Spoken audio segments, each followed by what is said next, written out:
Welcome back to the next model of theory of machine 2. Now we are seeing the unit number 3 gear trains. We have seen some problems of epicyclic gear train and we have solved by algebraic method as well as tabular method. So let us solve another problem. See, we should make a practice. If you make a practice to solve more number of problems, then your confidence will increase and you can able to solve any problem in the examination. So write down this problem.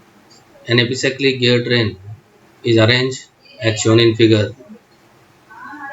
How many revolutions does the arm to which the pinion B and C are attached? Now conditions are given when A makes one revolution clockwise and D makes half revolution anti-clockwise. Second condition when A makes one revolution clockwise and D is stationary. The number of teeth on the gears A and D are 40 and 90 respectively. So here this figure is given. So this is the gear A. Here it is a gear B, gear C, and one big analogous gear that is D, and there is R. So two conditions are given. When A makes one revolution clockwise, D makes half revolution anti-clockwise. And second condition, when A makes one revolution clockwise and D is stationary.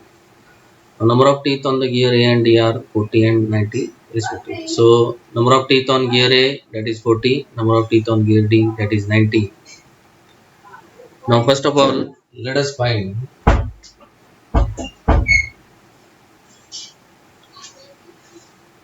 the number of teeth on gear B and C.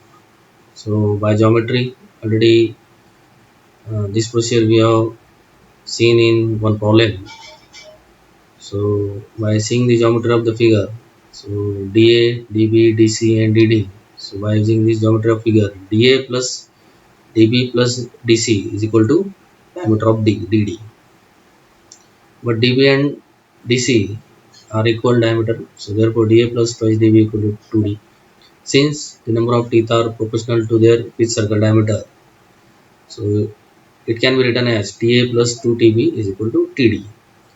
So we got the answer. If we put the value of TA and TD, we got the answer TB is equal to 25.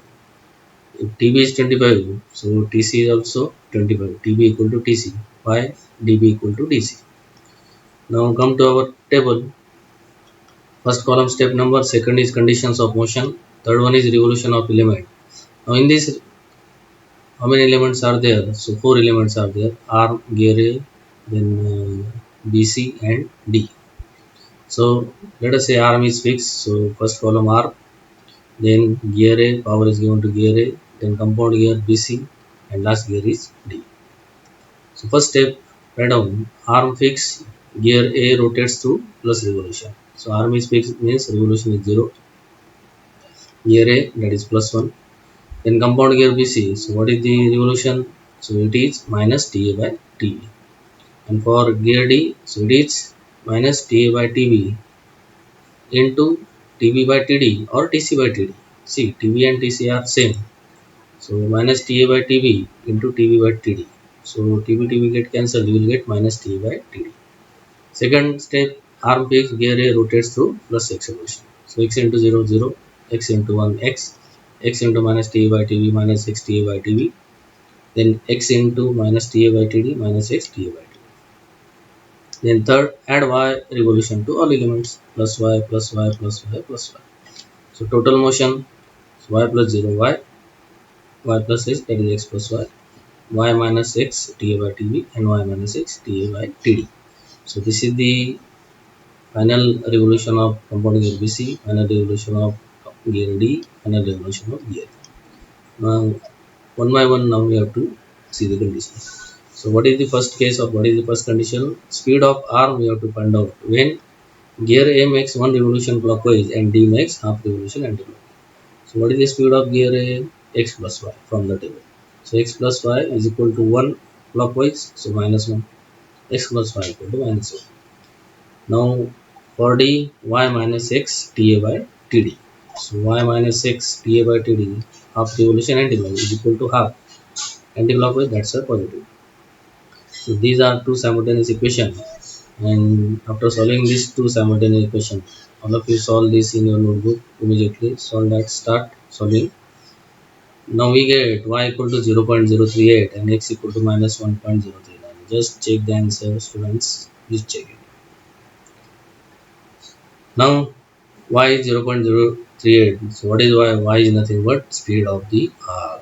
So our answer is y is speed of arm, that is y equal to 0.038, and that is positive. That means it is anti-clockwise. Now case 2. Again we have to find out speed of arm, but a makes one revolution clockwise and d is stationary. So x plus y equal to clockwise 1 means minus 1, and y minus x dA by dt is equal to stationary means 0.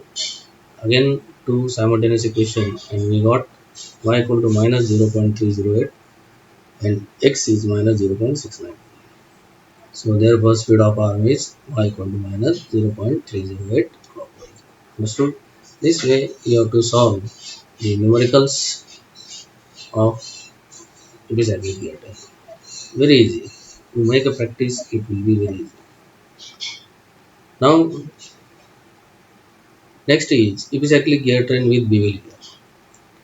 So such type of combination, or you can say this epicyclic gear train with bevel gears, it is used in differential gearbox. It is used in differential gearbox of an automobile. It was also used in Ampere speed reduction gearbox. So differential gearbox of an automobile, any four-wheeler heavy vehicle, if you see the bottom side, so there is a long shaft, that is propeller shaft, and that propeller shaft is connected to one gearbox at the center of the rear wheel.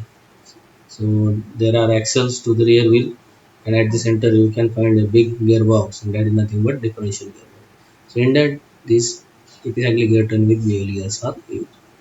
Now Ampere speed reduction gearbox was originally designed as a substitute for back gearing of a lathe, but its use is now considerably extended to all kinds of workshop machines and also in electric machinery.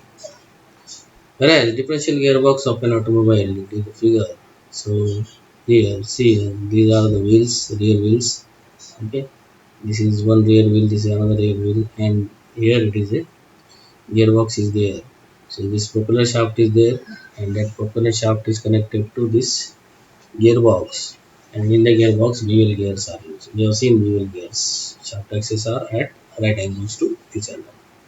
So here, this is a propeller shaft, this is a bevel pinion, you can see B. So this is rear axle PQ.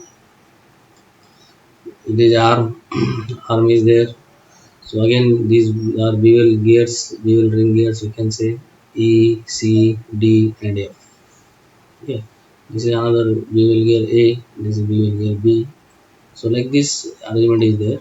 So this differential gearbox, it is used in rear drive of an automobile, and its function is to transmit motion from the engine shaft to the rear driving wheels. And another function is to rotate the rear wheels at different speeds while automobile is taking turn. When automobile takes turn, so that condition is inner wheel move faster than outer wheel. So we can obtain a different speeds of the wheels. So for that, how to solve this problem? Again, we have to use tabular method. Okay. So this tabular method is, you can say, easiest way to solve such type of exactly gear with bevel gear problem. So such method, and this you can say table of motion. So we will see in the next class.